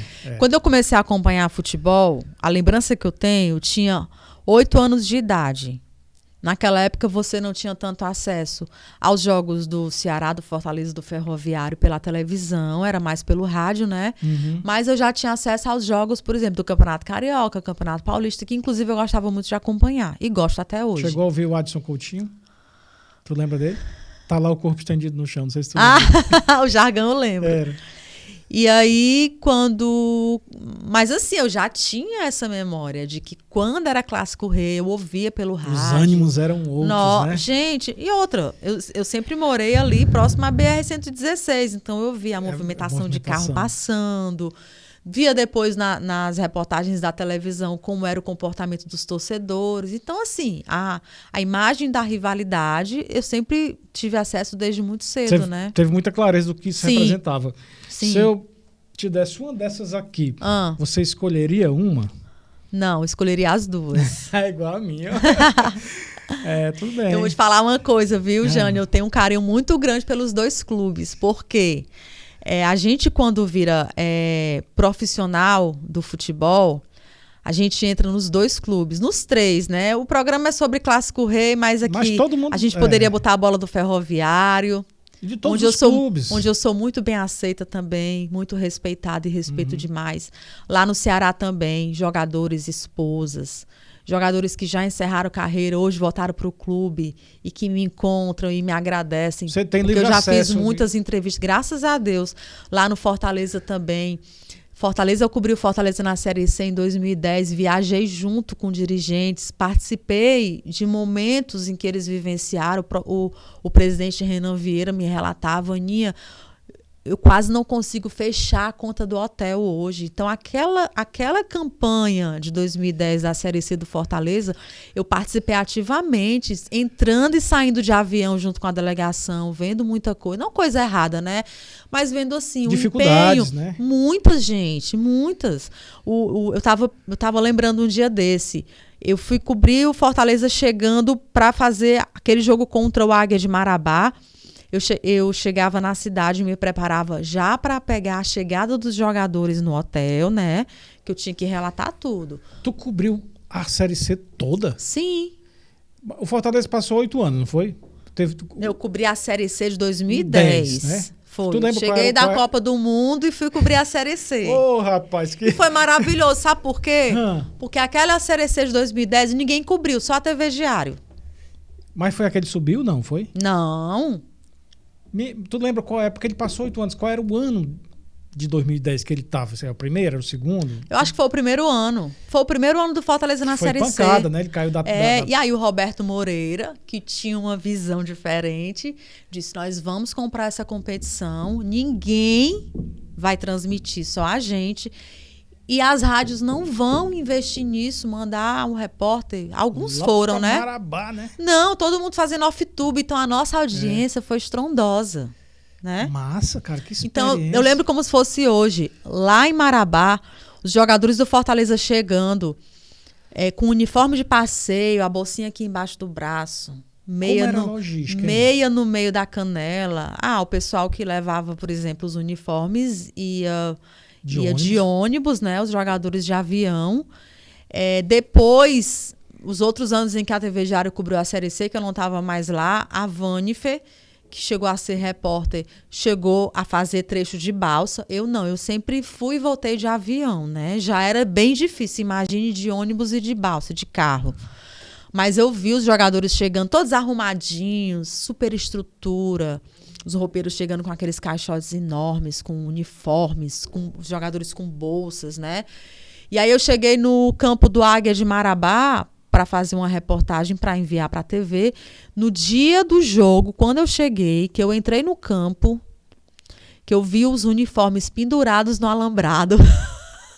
Do Fortaleza? Do Águia. Do Águia? Fortaleza chegou bonitinho no hotel. Ele já veio vestido do hotel, né? Não, eles chegaram no dia do jogo. Uhum. Eles chegaram no dia do jogo. Tu já tinha chegado? Se hospedaram, eu já estava lá esperando. Você sempre chegava antes, né? Aliás, um dia antes, né? Eles chegaram um dia antes no hotel e eu observei. Todo mundo arrumadinho, bonitinho. No outro dia pro jogo, eu cheguei ao estádio e vi, eu fui de manhã lá cedo para fazer um vivo, né? E vi os uniformes e os meiões pendurados no alambrado. Que cena dantesca. Eu olhei assim, gente. Olha, me desculpe se tem algum torcedor do Águia aqui me assistindo. Mas eu olhei assim, eu disse, gente, eu falei pro meu cinegrafista, não é possível que o Fortaleza perca para esse time. Não é possível. Olha ali, as camisas e os meiões pendurados no alambrado. Fortaleza chegou todo arrumadinho, bonitinho, o Manelzinho trazendo os uniformes com o maior carinho do mundo. E o Águia, todo mundo pendurando aqui. Improviso total. Pendurando, né? Pra levar sol, pra secar, né? Não é possível que o Fortaleza perca para um time desse. E ali eu aprendi uma das lições que falam muito sobre o que é o futebol na verdade, né? Que não tem essa história de time grande, time pequeno, principalmente quando o time de menor expressão tá jogando dentro de casa, né? O Águia de Marabá sabia muito jogar lá no estádio campo, né? Deles. Aquele gramado baixinho, o kick da bola que é diferente, a temperatura, a pressão da torcida. O espaço, né? A dimensão do campo, né? Os caras eram acostumados a jogar lá. E aí eu vi o Fortaleza todo arrumadinho, bonitinho, caindo diante do Águia de Marabá, que pendurava o meião nos alambrados. E curioso, Ana, é porque assim, você vem de uma Copa do Mundo, uma coisa de alto nível, né? E vem para cobrir o Fortaleza, que até bem pouco tempo era um time de Série A, cai para B, cai para C e lidar com uma situação dessa chega a ser meio desanimador até, né? Não, eu fui na maior alegria do mundo, porque na minha cabeça era outra experiência. Eu digo não, por Fortaleza. Com certeza. Né? Pegaram a situação dessa. Gente, Série C é complicado. Complicado, e muito pela complicado. trajetória que E era ele assim, fez. era uma história que você dizia assim, meu Deus do céu, não vai sair nunca mais. Cada eliminação, acho que era um golpe diferente no coração do torcedor, né? E assim, eu não cobri a Série C nos outros anos para fazer transmissão, mas eu cobri como repórter, né? E vi quase todas as eliminações de dentro do campo. Você vê o time da sua cidade ser eliminado por outro dentro do estádio, Foi horrível. muito frustrante, né? Eu acompanhei isso aí também. Demais, Pô, demais. agora vai. Aquela do Macaé foi inacreditável. E eu ficava imaginando qual era o time que ia conseguir sobreviver a essa pressão, né? De todo ano você vai, bate na trave e não sobe. Qual é o time que vai sobreviver a isso? Que vai conseguir passar dessa fase, Superar, né? Superar essa fase e conseguir. E aí acabou conseguindo com um time mais improvável, né? Porque o Fortaleza já tinha montado elencos maiores e acho e que não até conseguia. o treinador foi aquele o que era zagueiro do Palmeiras. O Zago. O Zago, né? Que tinha sido algoz em um outro time, não sei se era Juventude, que o Fortaleza não tinha conseguido passar. Exatamente. Foi tudo improvável naquele acesso. Foi, né? Mas foi o que deu certo, né? Para você ver como é o futebol. O futebol... Não, fantástico. E essa experiência, você vê assim... Não tem receita. Você chegar no estádio e ver o time aqui com as camisas penduradas na cerca, ele não vai ganhar da gente. Mas não é assim que se resolve, né? Não é assim que se resolve, gente. Foi uma das lições que o futebol me ensinou. Eu fui cobrir um jogo, Ceará e Guarani de Sobral, lá em Sobral. E eu vi essa história lembrei que você falou, do campo, né? O campo de Sobral, a época faz muito tempo isso. Gramado. O gramado, ele tinha, sabe, Aninha? Tinha uma grama, mas era um campo duro. Eu o lembro. jogador do Guarani... Já fiz muito jogo lá. Sabia o tempo da bola lá. Rapaz, o Ceará jogava o Zezinho, que foi um jogador muito polêmico. Lembro demais do Zezinho. Lembro do Zezinho, né? Lembro. Cara, aí se assim, como o Ceará não conseguiu jogar, porque o campo não consegue, gente. Não permitia. Não consegue. Então... E eles treinam, pra você que não sabe, eles treinam com a mesma bola, viu? Mas o kick da bola é diferente, o kick, né? É como você falou, a dimensão do campo, né? É aquela história, muitas vezes você é acostumado a jogar num gramado bom, que na época o gramado da Arena Castelão era muito bom. Você se acostuma com aquelas condições e aí vai para condições completamente diferentes. Adversas. E você realmente perde para o time que está acostumado com a condição adversa. Perde porque talvez alguém não consiga compreender. Mas quem já esteve próximo assim, do esporte, ou até quem jogou futebol, sabe que isso é relevante. Com certeza. Porque... Por isso que é tão importante, por isso que é um regulamento de várias competições. Você poder decidir jogo em casa, né? Isso. É uma vantagem que você adquire, porque realmente faz diferença, gente. O Fortaleza, não é brincadeira, não. Nessa época, além do Águia, teve outros campos assim desse tipo, campo pequeno, cidade pequena? Teve, contra o Rio Branco também era um campo pequeno, mas era uma cidade um pouco mais... Rio Branco lá no Acre? Sim. Eu não lembro. Eu acho que foi o jogo de estreia. Acho que foi o jogo de estreia. Danar, né, longe rapaz? pra caramba. Eu lembro que eu viajava de madrugada sozinha. Caramba. Porque o meu cinegrafista ele ia junto com a equipe de transmissão que ia de ônibus. E como o meu diretor fez questão que eu viajasse de avião, ele, você vai fazer todos os trechos de avião, só tem um porém. Você vai viajar sozinha. E aí foi outro... Em voo noturno. Foi outro desafio para mim, né? Mas assim, eu já tinha passado por esse desafio lá na África do Sul, porque no começo a gente trabalhava junto, mas chegou uma época a gente já estava tão acostumado que dizia, Caio, tu vai pro teu lado, eu vou pro meu, cada um faz suas pautas, a gente levava, né, o equipamento na mochila, a gente levava tudo, né? Saía com os cinegrafistas, mas tinha dias que a gente saía sozinho também. Colocava a câmerazinha aqui, fazia o material sozinho, depois mandava para ser editado. E aí, quando chegou na época da Série C, ele disse, você vai viajar sozinho, não tem problema. Você tá levando aí a câmera pequena com tripé, o computador. Na época era um pendrive que a gente levava o programa dentro desse pendrive, colocava no notebook e ali eu mesma editava as matérias, fazia os cortes onde eu queria, das entrevistas principalmente, e enviava o material só para ele ser montado e... Enviava pela internet? E ganhar uma... Era pela internet. Por FTP. Quem é daquela época vai lembrar. Nossa Senhora, era um sacrifício grande, gente. Hoje é muito fácil você trabalhar. Você, mesmo com pouco recurso, você consegue botar uma transmissão. Antigamente facilita, era muito difícil. E aí eu passei por muito perrengue. E aí eu chegava de madrugada nas cidades, né? Porque como era pro norte, era pertinho, dava o quê? 50 minutos de voo. Chegava de madrugada, ia pro hotel, e no outro dia, 5, 6 horas da manhã, já estava de pé. E o que eu pensava? Eu vou tomar café da manhã na rua, já para conversar, para saber como é a cidade, falar sobre o time. E era aí que eu conseguia muita informação. Muita informação, né? O pessoal da emissora dizia assim, como é que a Claudinha sabe tanta informação desse time que a gente nunca ouviu falar? Ora, meu amigo, tomar café da manhã, onde é que toma café da manhã ali? Chegava lá os torcedores comentando, aí eu chegava, Tudo bom, pessoal? Eu sou de Fortaleza, vim cobrir o jogo. E aí, como é que é esse time? E conseguia muita informação com o torcedor assim. Legal. A história do time, o momento do time, né? Muita coisa. Aí ia fazer um comentário. Esse técnico aí que tá nesse time, esse técnico é isso, isso, isso. E eu só anotando as informações para soltar na hora da transmissão. Informação que ninguém sabia. Que você não tinha o privilégio do ponto do diretor te dando a informação, mas né? eu tinha o privilégio dos torcedores que me recebiam na cidade e me passavam todos os detalhes. Rapaz, mas foi um desafio, né? E Demais. frustrante, porque o Fortaleza não subiu, né? Pois é. Engraçado que o ano que o Fortaleza subiu, eu não estava cobrindo. Ah, não mais. Não. Também foi quase uma década. Né? Pois é. Nesse tempo todo, assim, cobrindo em termos de Clássico Rei, algum ídolo, né, que tu te lembre, assim, que te chamou a atenção? Porque eu me lembro de um do Ceará e do Fortaleza. Mas, assim, tu conviveu com, assim, que é o cara da hora, esse cara aqui é o da hora e tal. Te recorda alguma coisa assim? No Ceará, em 2010 eu cobri o acesso do Ceará, né? De 2009 para 2010. Na verdade, o acesso de 2009 jogou o Campeonato Brasileiro de 2010. E eu cobri assim também, viajando junto, passando pelo hotel para fazer entrevista, entrada ao vivo. E não tem como você não lembrar do Sérgio Alves, por exemplo. O Sérgio, até hoje eu tenho contato com ele. Eu não falei para não dar aqui o spoiler. O Sérgio já foi meu companheiro de jornada, assim, já trabalhou na Copa do Nordeste como comentarista. Nossa, é uma pessoa assim... Era na TV... Na Jangadeiro. Na Jangadeiro eu me lembro. E eu gostava.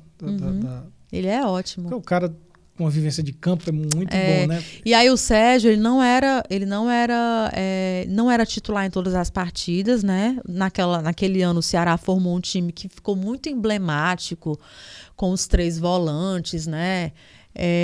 Já era Ricardinho, era naquele tempo?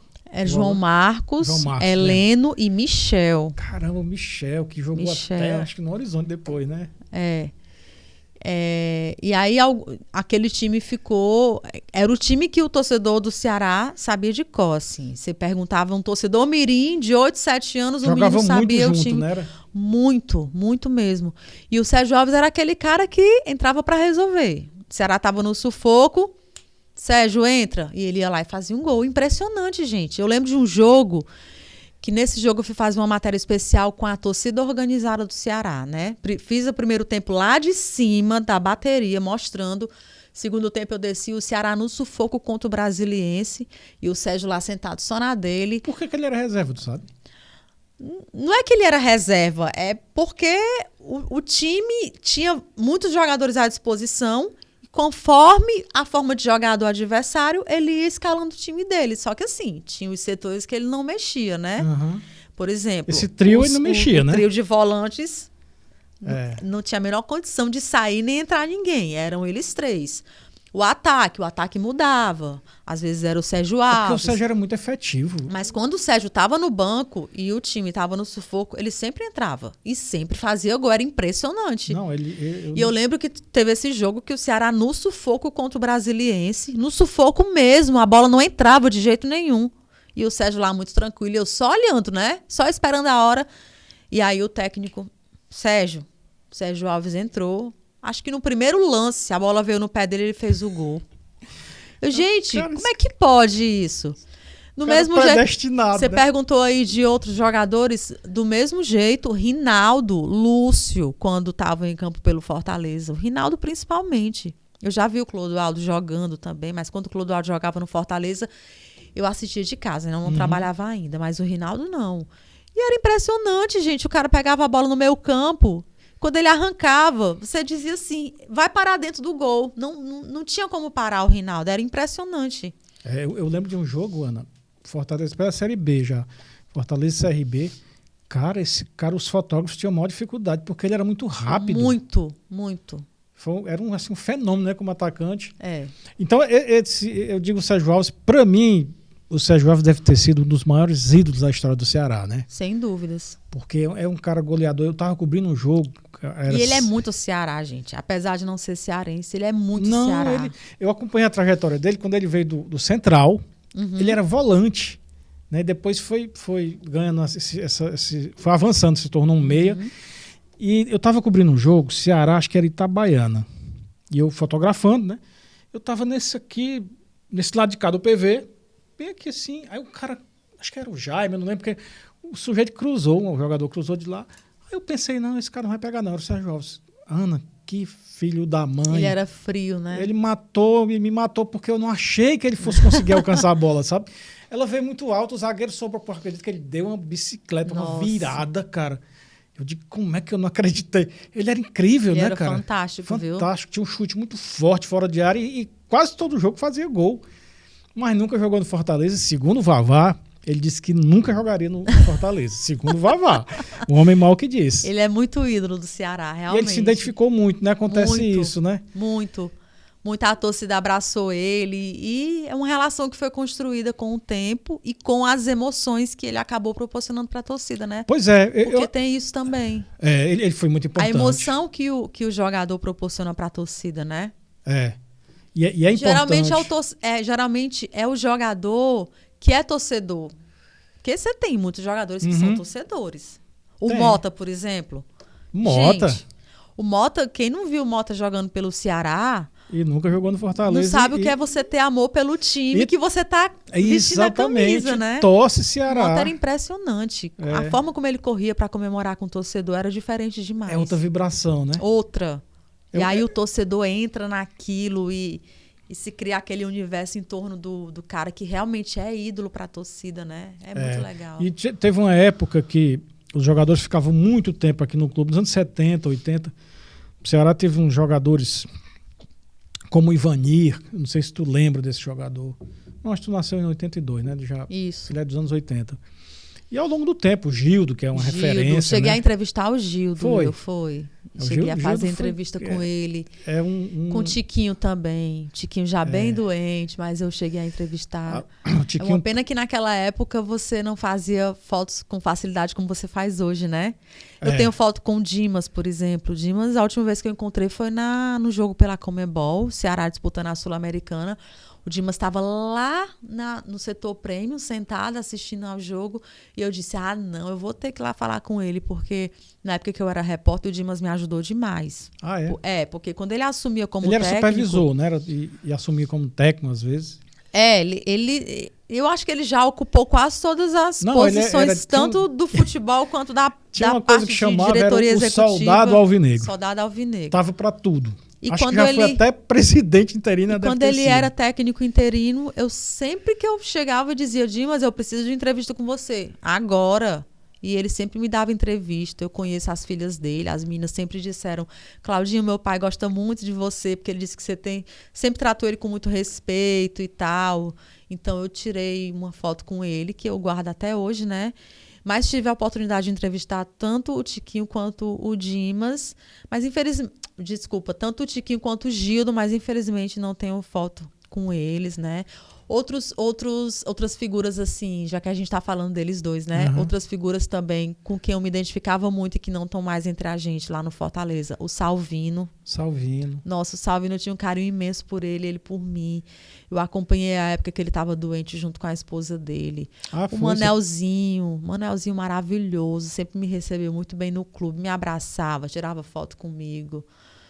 E, enfim, são pessoas assim que sempre me abraçaram nos clubes e eu vou levar. São marcantes, né? Porque era o seu ambiente de trabalho, né? O Chicão, que cuidava lá do Ferroviário, na época não tinha a figura do assessor de imprensa, mas o Chicão meio que fazia essa parte de comunicação. O RP, né? Ele recebia a gente muito bem, era sempre muito carinhoso, dava informações importantes, também acabou nos deixando, uma pena. Rapaz, as saudades que o futebol deixa na gente, né? Mas eu gosto de lembrar dos ídolos porque naquela época que eles se tornaram ídolos, era uma época muito importante para os torcedores, né? Uhum. Então, se eu lembrei do Clodoaldo porque foi muito importante, Vinícius, muito. Né? E o próprio Finazzi, né? A gente estava falando lá do jogo do Águia de Marabá, mas o próprio Finazzi, hoje ele, sem dúvidas, ele é lembrado pelo torcedor. E você tem hoje no elenco alguns jogadores que assumem esse papel também. O Tinga, por exemplo, está há muito tempo. De identidade, né? Nossa, você vê... É porque o Tinga é um jogador mais na dele, mas se você vê o Tinga num Clássico Rei, é um cara que se doa assim, durante os 90 minutos. Desse último eu vi. Incrível. Inclusive fez um gol, né? Mas cria uma identidade. Eu estou te perguntando também isso assim, porque alguns repórteres, isso aconteceu mais com rádio, acabaram se tornando torcedores, né? Uhum.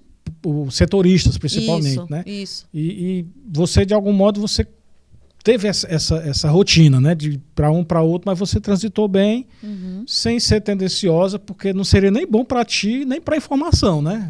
E nem tenho essa intenção, sabe, Jânio? A intenção da gente é, pelo menos quem trabalha focado, né? Eu sempre trabalhei muito focado. As pessoas perguntam assim, Claudinha, tu já sofreu muito preconceito no futebol? Já foi assediada? Aí eu digo assim, meu amigo, se eu fui assediada ou se eu sofri preconceito, eu nem prestei atenção, porque eu estava tão focada no meu trabalho, eu era tão preocupada quando eu botava o pé dentro do clube, de saber o que estava acontecendo, se todos os jogadores estavam bem, se tinha alguém no departamento médico, quem tomou o 3º cartão amarelo. E aí a preocupação de gravar a passagem, de fazer um boletim, de terminar o meu texto, que eu nem prestava atenção nisso, gente. Não tinha como, né? Não tinha. Aí você vê um dirigente, você vai lá no dirigente, faz uma pergunta, o dirigente dá uma informação importante para você. Você vai lembrar de alguma coisa. Nunca aconteceu uma coisa absurda, porque se tivesse acontecido eu lembraria, né? Mas quando você entra focado, não tem como você não focar no seu trabalho e esquecer outras coisas, né? Então... Eu acho que isso aí você teria que permitir esse tipo de situação, né? E você, como você disse, estava focada, centrado no seu trabalho, que é um trabalho complexo. Né? Você chega lá, não é só chegar, me dar a informação. Não é, gente. Você vai ter que fazer, gravar, você tem que ter informação e gravar, e tem todo um processo, né? Não dá para ficar... Fora do que você precisa vivenciar naquele dia no clube, né? Você que lida sempre com a informação. Olha, você que está entrando agora no jornalismo esportivo, se você acha que é só chegar no clube, sentar... E você acha que o seu trabalho vai fluir disso aí? Não é, gente. É relacionamento. Você tem que se dar bem com o presidente do clube. Tem que saber chegar, saber conversar, pegar uma informação importante, tratar aquela informação com cuidado e respeito. Porque o meio do futebol ele não perdoa, né? Se você der uma fora, você é lembrado pro resto da vida, pelo dirigente, pelo jogador, pelo torcedor, que não tem a memória fraca. Então, assim, é um trabalho que você tem que ter muito cuidado com todos os detalhes. Se você não tivesse cuidado, e eu tinha muito cuidado com isso. O meu tempo que eu estava dentro do clube era dedicado a isso, a obter informação, o tratamento da informação, checar direitinho para não dar informação errada, construir o meu texto e ir embora para a redação. Não tinha tempo para outra coisa, né? Não tinha tempo para outra coisa. Se aconteceu, você não viu, né? Que legal. Mas como é que você foi, assim, saindo? Tu cobriu jogos no Sudeste, Sul... Só foi mais Nordeste, cobrindo jogo fora do Ceará? Estando nas emissoras daqui, né? Sim. Não, eu tive essas duas experiências de cobrir o Fortaleza na Série C em 2010 e o Ceará no acesso. Nesse formato mesmo, de viajar junto com a delegação, de acompanhar tudo, de estar ali perto dos jogadores, ver tudo que está acontecendo para ser relatado.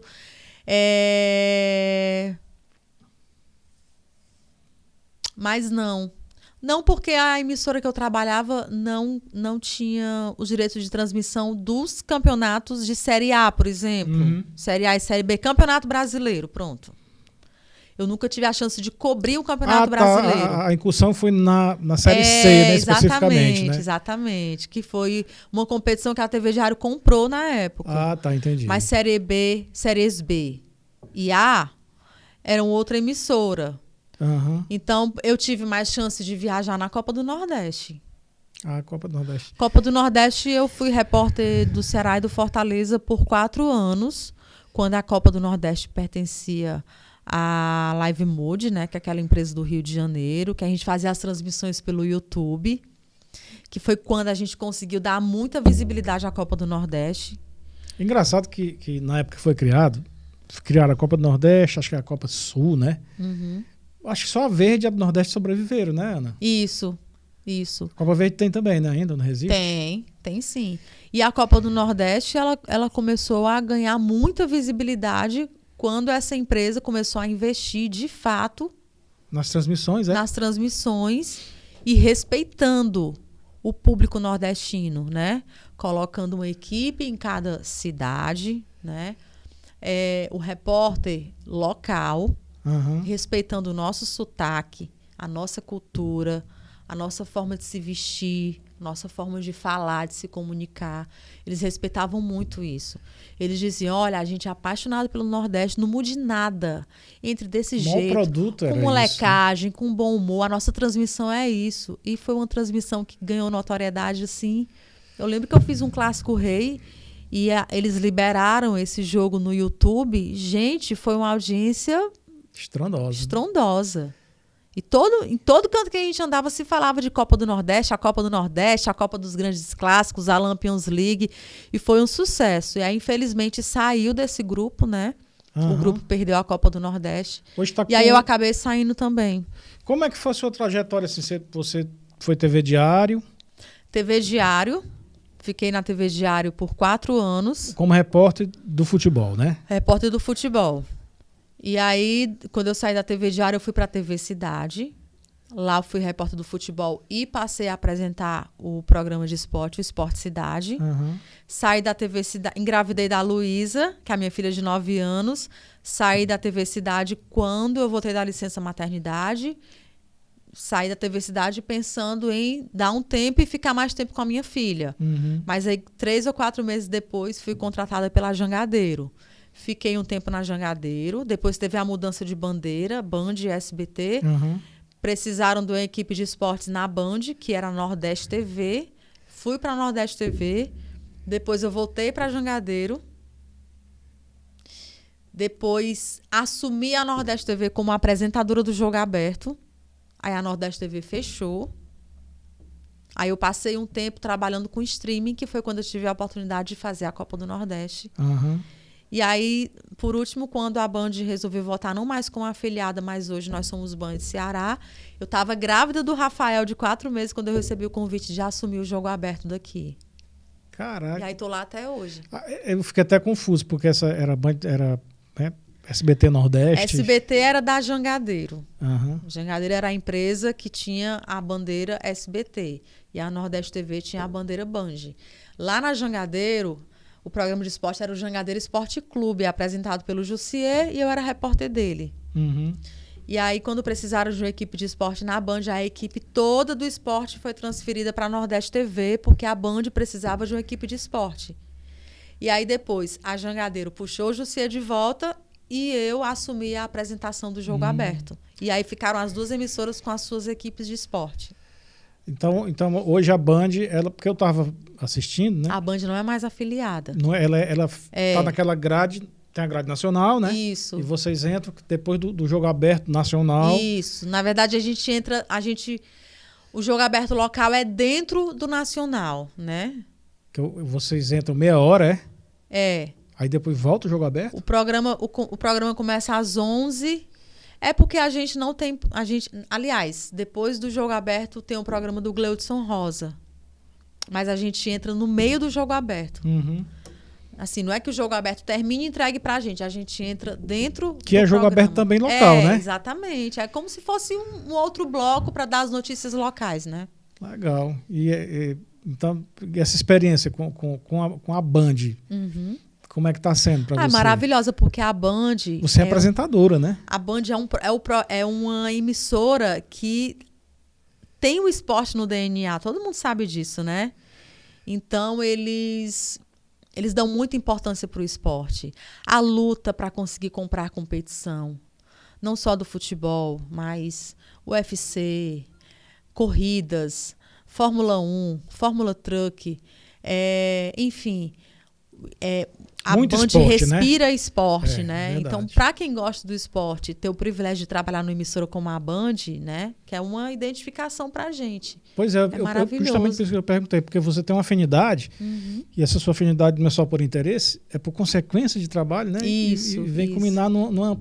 Foi isso que me chamou a atenção, porque a Band é esporte. Então você caiu no lugar certo. Exatamente. Em termos de estrutura, aí você vê assim, que eu estava até te falando no começo, quando eu jogava Dente de Leite, chamava na época.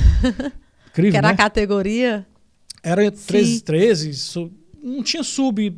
Eu me lembro que era o Dente de Leite juvenil e profissional, na época era assim. Então eu jogava lá no Ceará. E a estrutura era muito precária. Para você ter ideia, um muro que dá acesso para Zé Baixo, na época era um muro furado, quebrado, a gente entrava pelo buraco do muro. né? Você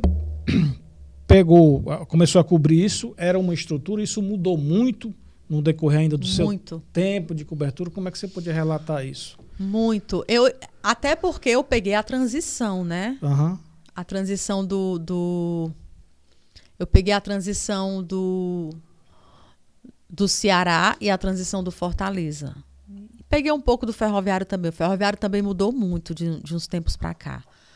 Mas já que a gente está focando em Clássico Rei, né? Vamos falar do Ceará e do Fortaleza. Uhum. Tanto estrutura física, como material humano, novas tecnologias, novos departamentos. Tudo isso eu vi ser inserido nos clubes. Isso é interessante. Para você ter uma ideia, quando eu comecei a trabalhar como repórter, eu tinha acesso livre ao campo. Essa primeira matéria que eu fiz do Ceará com o Vavá, eu cheguei no clube, o Vavá estava dando voltas ao redor do gramado. Tu foi direto lá? Eu cheguei, entrei no campo, e aí uma pessoa que me levou disse assim, Vavá, ela quer fazer uma entrevista com você. Aí ele, na hora, parou o treinamento, veio para o cantinho, eu fiz minhas 3 perguntas, né? Fiz as imagens, a passagem e vim embora. Ninguém né? deu não conta. Lá no Fortaleza, eu lembro como se fosse hoje. Fui fazer uma entrevista com o Erandi. Na época ainda tinha a Mangueira. Aí a pessoa que era responsável pela comunicação pegou um backdrop, que na verdade era um banner, colocou assim, segurou assim, embaixo da mangueira, mandou o jogador se posicionar e a entrevista foi lá, né? O Fortaleza já tinha a mentalidade um pouco mais avançada, né? Quer dizer, já tinha os patrocinadores, mas era assim, uma coisa bem precária. E a entrevista acontecia ali, né? Nossa e da mesma senhora. forma, o jogador estava no campo, fazer uma entrevista aqui, vamos, parava, dava a entrevista, voltava a treinar, e o técnico também não interferia em nada. O próprio técnico, a gente chamava, ele vinha, juntava ali a imprensa, entrevistava, continuava o treino. A estrutura era essa, né? Você não tinha muitos departamentos, você tinha acesso aos departamentos. Você entrava no clube, queria ir no departamento médico ver se tinha alguns jogadores tratando, você chegava lá, batia na porta, olhava, perguntava pro médico o que ele tem, lesão na coxa e tal, beleza. Era muito doméstico, né? Muito, gente. E era muito família. Foi a época em que eu fiz as amizades no futebol, né? Porque eu chegava, entrava nos departamentos e conversava, fazia amizade. E aí, com o tempo, as coisas foram mudando, né? Essa mentalidade foi mudando. A gente estava falando do Rogério Ceni aqui antes de começar. Isso. O Rogério Ceni, ele é um cara um pouco difícil, tem a personalidade dele, mas ele implantou muita coisa nova no Fortaleza e foi um divisor de águas, sem dúvidas. Foi o cara que chegou e brigou por uma academia melhor, foi o cara que chegou e no lugar de um estacionamento que não tinha muita utilidade, colocar um campo de society para fazer um treino diferente. Foi o cara que chegou e exigiu, eu não quero essa grama, eu quero outra grama. Ou seja, ele trouxe uma mentalidade nova para o futebol. Uma profissionalização, né? Que foi... Muita profissionalização. E não tem como um clube não se espelhar no outro. Sim, que é bom, né? Um acaba sendo exemplo para o outro. Como o Ceará também foi exemplo para o Fortaleza e muitas outras coisas, né? Gestão. A parte de E a parte de estrutura também. O Fortaleza hoje tem um hotel lá dentro do clube, né? Que o Ceará também teve a iniciativa, exatamente, né? Legal. No lugar de levar o jogador para um hotel da cidade, abrigar o jogador dentro do clube, ter uma proximidade maior com os funcionários. Ou seja, um copiando a ideia do outro para os dois crescerem juntos, né? A partir desse jogo de sábado, Ana, eu, assim, vendo o desempenho dos clubes e a estrutura, né? O pensamento deles hoje como clube e o Fortaleza como empresa, né? Sim. Como é que você, assim, para a gente encerrar, como é que você poderia, no seu modo de ver, prospectar, digamos, um futuro, não como adivinhação, logicamente, mas a perspectiva desses dois clubes, com a situação que a gente vive hoje no nosso futebol e com a posição deles? Olha, se antes a referência era o eixo Rio e São Paulo, hoje o sarrafo subiu. A referência são os clubes que jogam Conmebol. Ceará e Fortaleza tiveram a oportunidade de jogar competições internacionais. E eu acho que hoje a referência está ali. Entendeu? Não é mais nem futebol europeu. A referência virou as competições que Ceará e Fortaleza têm condições de disputar, de formar elencos que tenham condições de disputar esse tipo de competição, porque a gente sabe que cada competição tem uma característica diferente. É específica. E, claro, de buscar referências para a estrutura física, estrutura de pessoas, de profissionais, em outros tipos de futebol pelo mundo, que não só o europeu, que durante muito tempo foi a referência, mas buscar em outros clubes que têm uma estrutura gigantesca, o que tem de melhor no mercado, o tipo de profissional que você precisa trabalhar, né? O profissional que observa o mercado para fazer contratações certas. A gente viu os clubes sofrendo muito, principalmente o Ceará com contratações erradas no ano passado, né? Até falta antes de planejamento, cair, né? Falta de planejamento, desperdício de dinheiro. Então, tudo isso, gente, é informação, é networking, é você viajar, é você conhecer pessoas novas, conhecer clubes diferentes. Aqui no futebol brasileiro, a gente tem o Red Bull, por exemplo, que é um clube que não pensa a curto e médio prazo, ele pensa a longo prazo. Se ele alcança resultados importantes, é consequência do trabalho que vem sendo feito. Mas ele não tem torcida, né? Mas eu participei. Mas a mentalidade deles é completamente diferente, Jânio. Eles não pensam em resultado. Eles pensam em construir campo de futebol, em ter categoria de base, em investimento a longo prazo. É uma mentalidade completamente diferente. De caras que, com certeza, foram buscar essa referência fora do Brasil, entendeu? E é uma linha de pensamento que eles acreditam e que está dando resultado para eles. A tendência é essa, é os clubes crescerem cada vez mais, entendeu? Eu acho que o Fortaleza está indo muito bem, assim, se firmando como clube de Série A, né? Que isso é importante, né? Você conseguir ratificar que é de Série A, que isso leva tempo, né? Porque você já era para ter acontecido, é porque realmente tem uma teimosia, principalmente por parte da imprensa, do outro eixo lá, de reafirmar que o clube está na Série A, mas não é de Série A. Eu acho que isso deveria até deixar de ser uma preocupação por parte dos dirigentes, sabe? Claro que eles têm que ficar atentos. A arbitragem, a forma como o clube é tratado, principalmente em outras competições, mas deixar um pouco de lado esse karma que é ser um clube que luta tanto para se desenvolver, para ser exemplo, como o Vojvoda é um exemplo de um técnico que está há muito tempo no cargo, o Marcelo Paes ser o exemplo de um presidente que foi um bom gestor, sabe? E deixar de querer fazer isso simplesmente para provar que consegue fazer. Não, é simplesmente fazer e depois colher os frutos. É verdade.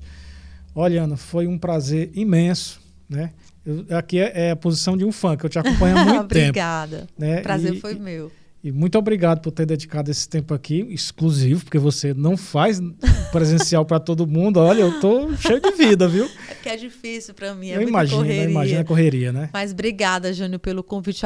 Eu adoro conversar sobre futebol. Pois é, eu queria trazer futebol dentro de campo, as experiências que eu vivenciei também. As experiências, você como mulher, que enfrentar esse desafio, né? Como você já relatou aqui. Eu só sou gratidão por você ter vindo a brilhantar aqui a nossa... Obrigada. É uma coisa que vai render muito para os nossos internautas que forem acompanhar aqui essa conversa. Que não é entrevista, é uma conversa e foi uma conversa muito boa. Foi um bate-papo legal. Obrigada, né? Pela lembrança, tá? E obrigada a você que ficou ligado aqui na gente. É isso, tamo junto. Valeu. Boa querido. Sorte. Beijo, obrigado, beijo pessoal. Você. Até a próxima, no nosso Clássico Rei.